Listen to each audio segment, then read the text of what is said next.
It's a never-ending job. It is education, what a good fuel ethanol is, how it can decarbonize the transportation system right now. The next step is get these higher blends of ethanol and work on trade agreements. And there's a lot of things that national corn growers are just working on that I don't think everybody realizes.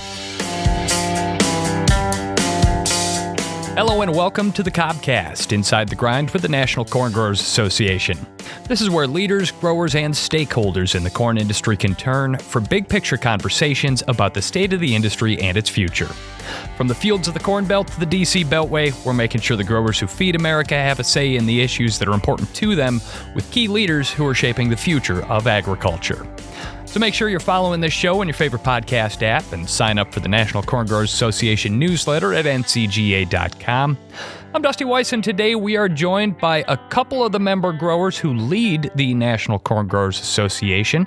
We're going to get to know a little bit more about them, from their perspectives on the state of the farm economy to the market opportunities that they see on the horizon. And we'll also take a look at where the association's work is focused at this moment in time and in the future here. So first, we have your NCGA president, Kenneth Hartman Jr. Ken, welcome to the show. Could you tell us a little bit about you and your farm? Thank you. I'm excited about being here today. Well, I'm Kenneth Hartman Jr., live in Waterloo, Illinois, right south about 25 miles of St. Louis in southern Illinois. We have a corn, beans, and wheat to grain farm. A fifth-generation farmer, been here for many, many years. But right now, we're just grain farming. I'm here farming with my wife and my mother, who still helps do some of the books, and then my daughter, who's right now running combine right now because we're still in harvest. I have three daughters here. Their other two have jobs off the farm, but still involved somewhat with agriculture. And just excited about being here today. Yeah, excited to have you. And always an adventure operating a multi-generational farm like that. But really, I think at the end of the day, and I'm sure that you agree, it's part of what makes it so rewarding.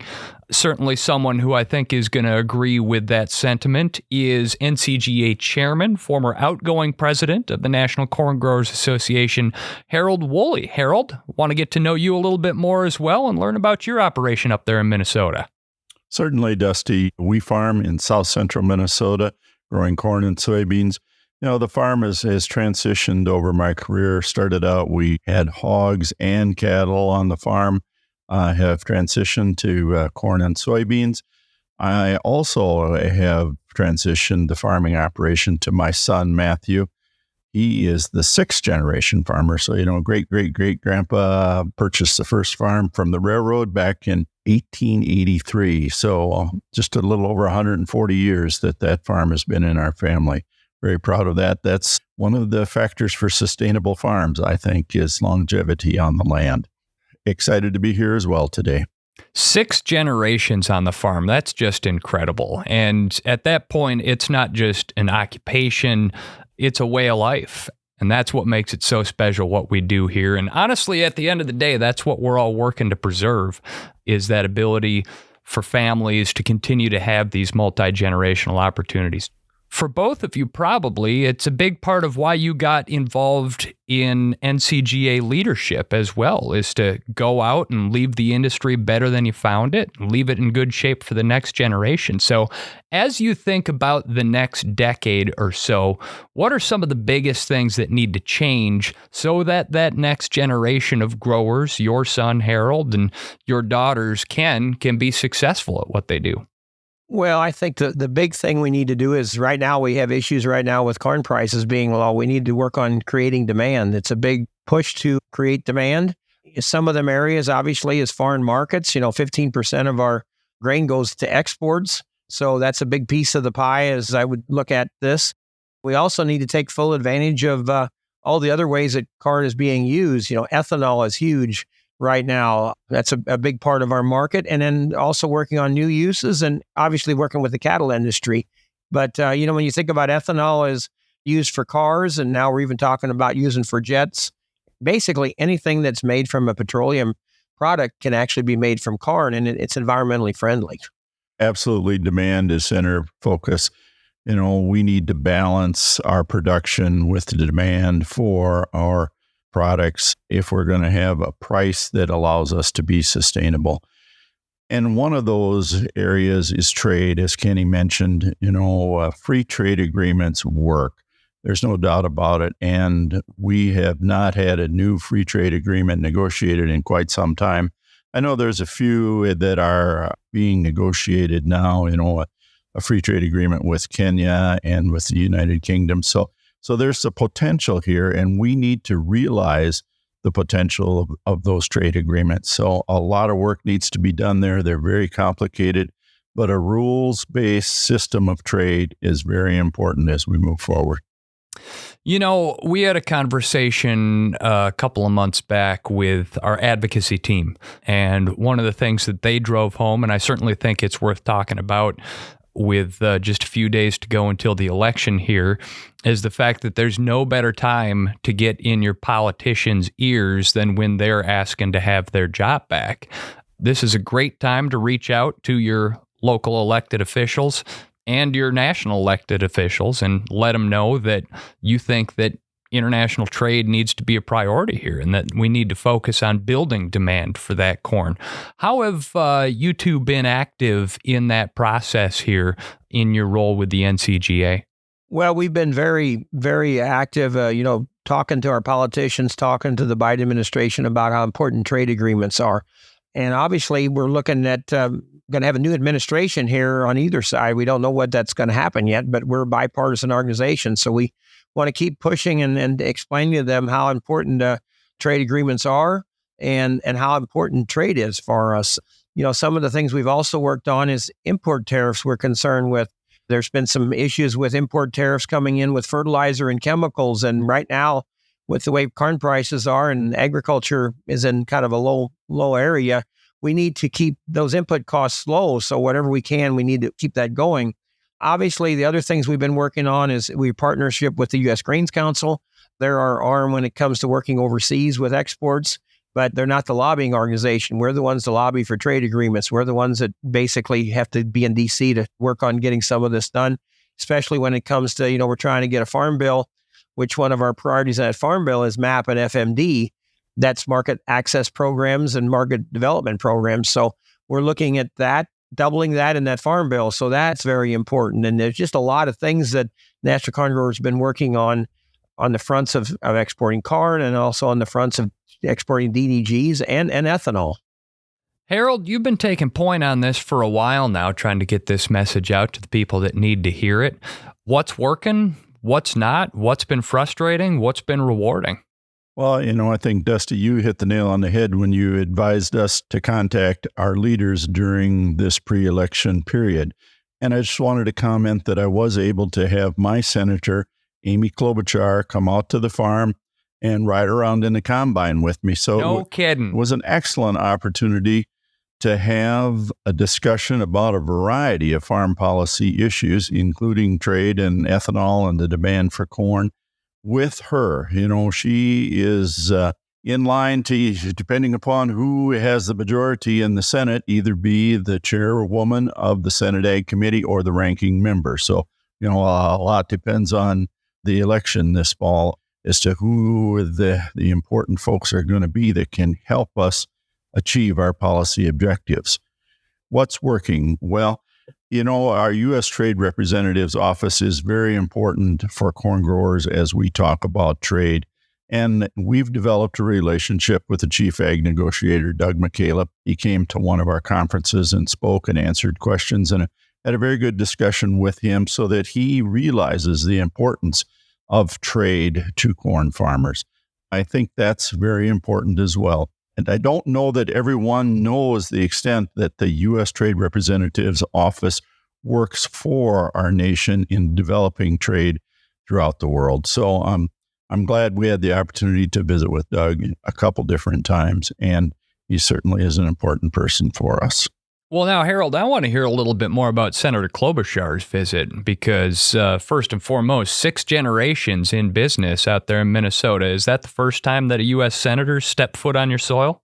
Well, my other U.S. senator is Senator Tina Smith, and she was lieutenant governor before she was senator. And when she was the lieutenant governor, she came out to the farm for a visit, and I got to give her a combine ride as well. And those combine rides are so special because it's just you and the senator in the combine, and you get to discuss things on a personal level. And I think that when you build relationships like that, it gives you then the opportunity to interact in the future out in D.C. on a very effective basis. And I know Kenny has established many relationships with his elected officials as well. Well, it's not just an opportunity to get in their ear and tell them what's on your mind, although that's certainly important. It's an opportunity to get to know them as a human being, and it's an opportunity for them to get to know you and your family as a human being as well. How'd you go about setting that up? Did you just call the office, or did you have a little bit of help from staff on that? How'd we make that happen? I think it evolved from, I gave Senator Klobuchar the President's Award when I was president of NCGA and was able to present that to her at Minnesota's Farm Fest. And that just was the beginning of, or an acceleration of the relationship that she and I have. And her staff members wanted to get her out to a farm. She visits all 87 counties in Minnesota every year. And so a farm visit was very appropriate for her in this election cycle. And I and my family were very glad to host her. Oh, I bet the family got a kick out of it. They did. You know, we have a picture in the farmyard of the family and Senator Klobuchar, and that is going to live in our family for a long time. Ken, I want your opinion on this too. When a senator comes and visits, do you wear the muck boots or do you get out the wingtips? Well, I've had a few, I know different congressmen come to the house over the years, and we definitely have gave tours, walked around the buildings and explained to where things are and just kind of be real the way the farm operation goes. And I think, as Harold says, it's very important to educate them as far as what's really going on down on the farm and make them understand what we're doing, especially when it comes down to the sustainability side. I know a lot of conservation we do, sustainability, and the new technologies that we're working with right now. I don't think a lot of them understand what the farm is compared to what it maybe was 10, 20 years ago. No, that's just it. I was out in D.C. in May for the celebration of agriculture on the National Mall, and that was a big part of the mission that we had out there, was to just get people to understand that farming doesn't look like farming looked like 30, 20, even 5 years ago. There's a lot more technology. There's a lot more computers. There's a lot more cutting edge stuff that goes into it. And we need folks to understand that. But I do want to switch gears a little bit here. And because we're on the topic of demand generation, because that's so important for the future of farming right now, wanted to talk about the ethanol market. What do growers need to know about the ethanol market right now? Ethanol is very important to the corn growers organizations and to farmers out here in the area as one of our major markets. Basically, we've got E15 right now is one of our top priorities to get passed year-round. There's a bill in the House and the Senate side for E15. We also are working on what they call the Next Generation Fuel Act. This is a bill that we support and sponsored in the House and Senate side. And if we could get this passed, this would be huge because this would get us to higher blends of ethanol, 20-25%. This would create a certification fuel for basically the higher blends of ethanol. So the auto industry could start building engines that were designed for higher blends of ethanol. It would also go through the process of getting E85 credits again, like it was a few years ago. And we're really hoping to get this passed in the future. We feel like this would be great to be ethanol. We want a level playing field with some of the other forms of energy. And we think this would be great. You know, if you go right now down to Brazil, they're running 27% ethanol in their vehicles and they're going to 30. And there's no reason that we couldn't do the same thing. I mean, it's environmentally friendly. It's basically a cheaper product right now than regular gasoline. And we've got plenty of corn right now. So it's good for the producer. It's good for the environmentalist and it's good for the consumer. Ken, I know that ethanol has had a huge impact down across central Illinois, across Iowa, across a lot of Missouri. Even where I grew up in south central Wisconsin, a little town called Monroe, about 20 years ago, they opened up an ethanol plant that came in to process corn and turn it into ethanol. And that was some of the first new industrial construction that we'd seen in Monroe in decades at that point, as far as I can remember. It's a big deal for rural economies. Harold, I know this is something that you've been working on as well. What are we doing to get our message out about ethanol? Well, it's a never-ending job. It is education. It's providing information about what a good fuel ethanol is, how it can decarbonize the transportation system right now. And it is a popular fuel in Minnesota. We are so fortunate. We have a lot of retailers that are marketing unleaded 88, which is E15, and consumers like it because, like Kenny said, it's lower priced, it burns cleaner. And I like to tell folks, in our effort to decarbonize the transportation system, we know how to grow corn. We know how to store corn. We know we've already got our biorefineries that convert corn into ethanol. The systems in place versus some of the necessary infrastructure that we need in order to have electric vehicles operate properly. There's a tremendous amount of infrastructure that needs to be put in place. So I think, we need to burn higher blends of ethanol right now in order to decarbonize our liquid fuels, our transportation system. It's funny, we talk about ethanol and it still feels new to me, even though it's not. Again, it's been on the rise, up and coming for a while now. But we did mention earlier that there are some new uses for corn that are being talked about as well, some stuff that really truly is cutting edge right now. What are those and how are we building out those opportunities? Well, one of the big new uses I think that you're talking about is sustainable aviation fuel. I mean, it's a huge opportunity. We're talking, a 50 billion gallon market right now. And, one of the ways that you make sustainable aviation fuel is ethanol to jet. A lot of these ethanol plants, I know there's certain companies that are starting to look at converting them from just ethanol to sustainable aviation fuel.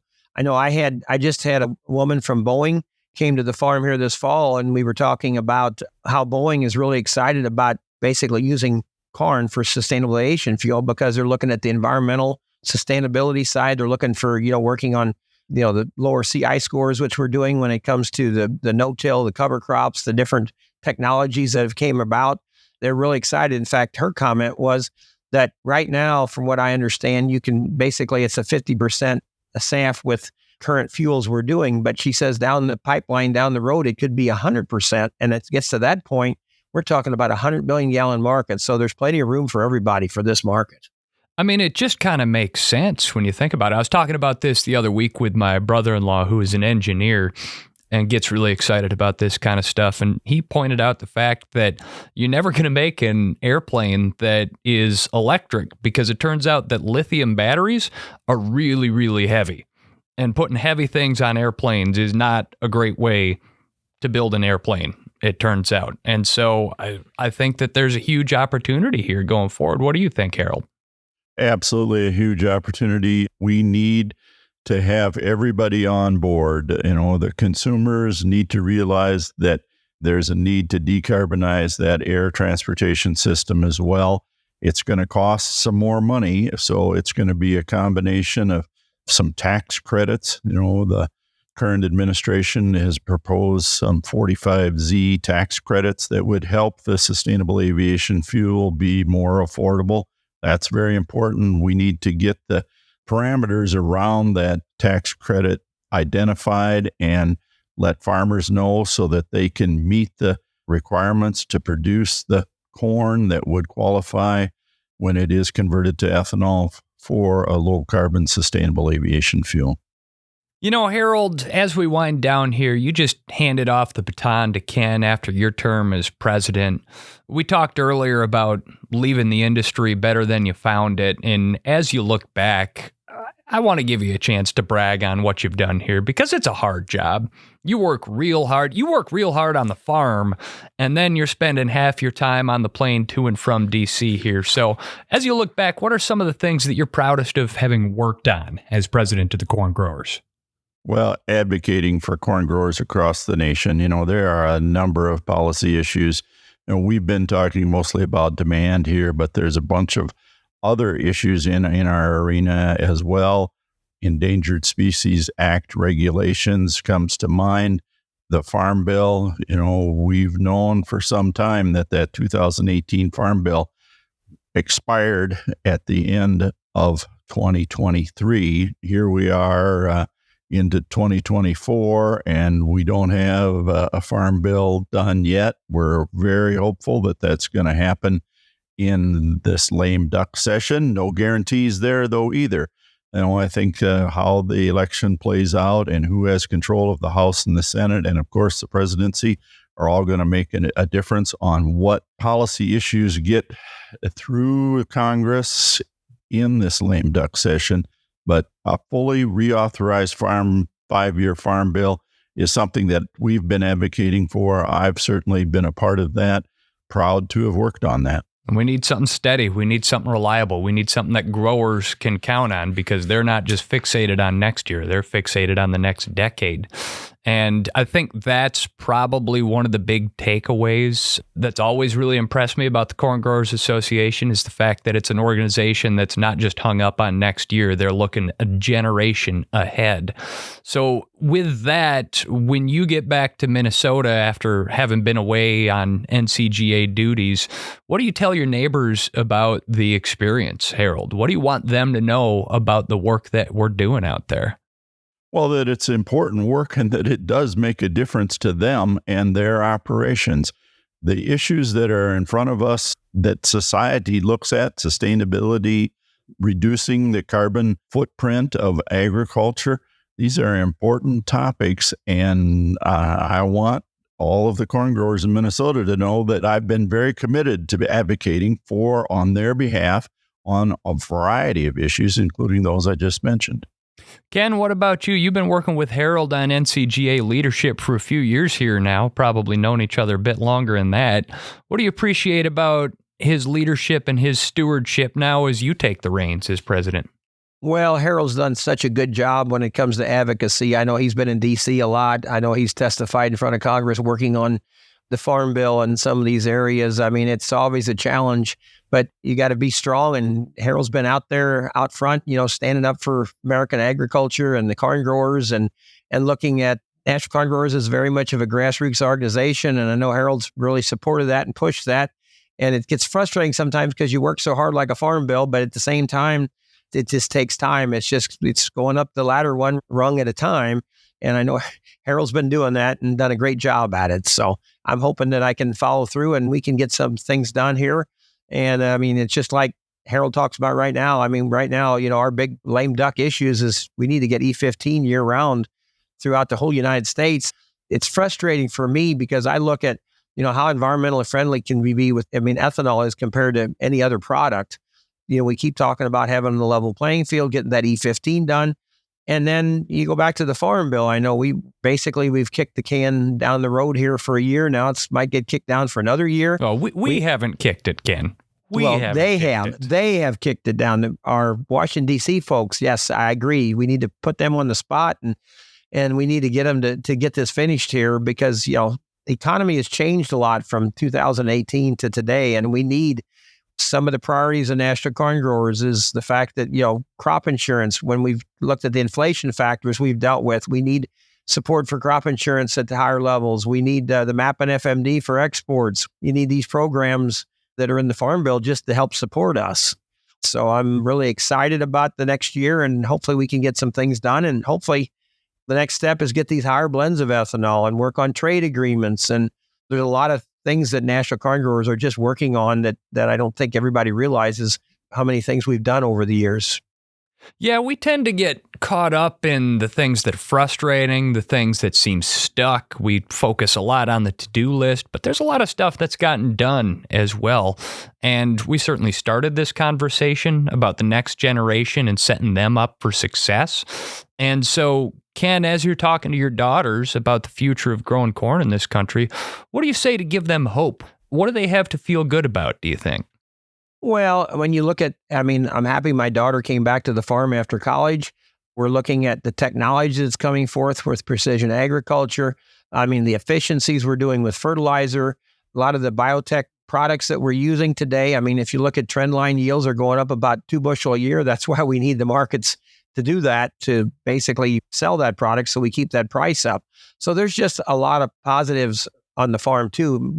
Unfortunately, we don't always look at them, but it's really, it's happy to be a family farm and being at home with your family growing a crop. Every year you put it out, you're hoping you got to have a lot of faith and a lot of hope that we can get the right weather and get things so we can get a good crop at the end of the year. So, I say farmers, we sometimes seem to be pessimists, but at the same time, I think we got to be pretty much optimists. And when you look at what we do and we deal with the weather. So I'm looking forward to the next generations for not only my daughter and Harold's son, but all our farmers out there, and keep that family farm going. There's nothing more optimistic than putting a seed in the dirt in the spring and saying, I hope this is corn come the fall. I got to tell you that. Harold, anything to add to that? Well, I think I want to emphasize that corn is a tremendous plant. I think farmers, one of the things they have going for them that every living thing wants to grow and reproduce. And that's certainly what corn does. And I like to think of each of those little corn plants out there as a mini solar collector. It's taking energy from the sun and converting it into starch and oil, everything that we can use in our daily lives. So whether it's feed, fuel, fiber, corn produces it, and it does it naturally by absorbing sunlight. So I think that's one of the things that our future generations of farmers are going to continue to have going for them. It's the oldest form of solar energy that's out there. And I got to tell you, I think you're right. I think the future is bright, fellas. Certainly because of the leadership and stewardship of folks like you and everybody that's come before, and the new generation of leaders that's lining up to steward NCGA into the next generation as well. So I wanted to thank you both for your service to the National Corn Growers Association. NCGA, of course, will continue to work to drive demand and protect profitability for corn growers across the U.S., but your stewardship of the organization has been and continues to be an important part of that process as well. So Ken Hartman, president of the NCGA from Waterloo, Illinois, and Harold Wolle, chairman and former president of the NCGA from Madelia, Minnesota. Thank you both so much for joining us here on the Cobcast. My pleasure. Thank you. And thank you for listening. We hope you'll join us again next month for another episode of the Cobcast, Inside the Grind with the National Corn Growers Association. If you are on X, you can follow @NationalCorn for more news and updates from the NCGA. Visit ncga.com to sign up for the association's email newsletter, and make sure you're following this show in your favorite podcast app. The Cobcast is brought to you by the National Corn Growers Association with editing by Matt Covarrubias, and it's produced by PodCamp Media, branded podcast production for businesses, podcampmedia.com.